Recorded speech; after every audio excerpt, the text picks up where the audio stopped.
ഒരു എന്റർടൈൻമെന്റ് ഞാൻ മുന്നിൽ കാണുന്നുണ്ട്. ആരാണ് സന്തോഷം ആഗ്രഹിക്കുന്നത്? ഞാനാ ശിവേട്ടനാ. എന്നിട്ട് എവിടെ നിക്കണത്? ശിവേട്ടാ, അവിടെ ചന്ദ്രനുണ്ടോ? ഇല്ല, ഇവിടെ ശ്രുതിയുണ്ട്. അതല്ല, എന്റെ ഈ 31 വയസ്സിനിടയ്ക്ക് ഇങ്ങനെ ഒരാളെ ഞാൻ സ്നേഹിച്ചിട്ടില്ല. നല്ല ചെറുക്കന് നശിച്ചു, പറവട്ടമായി, സങ്കടകരം.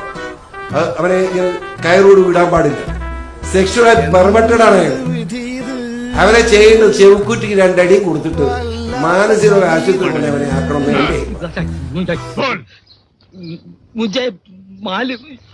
അയ്യോ, അറിഞ്ഞൂടാന്നുള്ള എന്റെ ഹിന്ദി എന്തുവാണോ എന്തോ. മുജേ മാലും, മുജേ മാലും. അയ്യോ എന്റെ ദൈവമേ, എനിക്കൊന്നും അറിഞ്ഞൂടാതെ മറുനായോട് പറഞ്ഞു കൊടുക്കണ. ഇനി എന്തെങ്കിലും അവിടെ പോയി ആ സ്ഥലങ്ങൾ കാണാൻ ഒരു അവസരം കിട്ടിയാൽ പോവോ? ഇല്ല, ഇല്ല, പോത്തില്ല. ഒരു പേടി സ്വപ്നമാണ്. അതെ, അതൊരു പേടി സ്വപ്നം തന്നെ. ഇനി പോത്തില്ല അവിടെ. നിനക്ക് കലയില്ല, നിനക്ക് കനകമ്മേ, കഞ്ഞിയാകുമ്പോ വിളിച്ചാ